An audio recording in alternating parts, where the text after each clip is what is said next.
Malinch Branded Overruns Copies Chapter.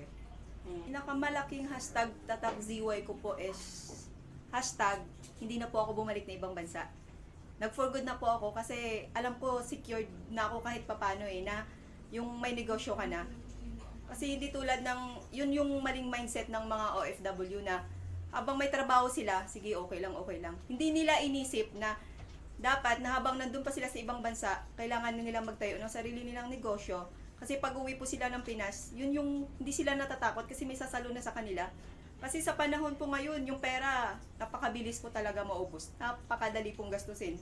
Kaya talagang, kailangan talaga maging business-minded na sa panahon ngayon. Kailangan, kung kaya mo magkaroon ng 10 source of income, yun, gagawin mo na po talaga. Hashtag salamat ZY kasi, yun nga po, unang-una, nagstay na po ako sa Philippines, hindi na po ako bumalik ng ibang bansa para po magtrabaho doon. Tapos kahit papano, alam ko sa sarili ko na may patutunguhan talaga to lahat ng sipag, tiyaga, may patutunguhan. Tsaka nang dahil po sa Z, kahit papano, nakagkaroon din po ako ng savings. Honestly po, nag-start po ako ZY. Yung sahod ko po dito as advertising, tas pinautang po talaga ako ni Ma'am Ram. Tapos nagpapasalamat po kasi ako sa kanya na yung grabe yung tiwalang ibinigay po niya sa akin.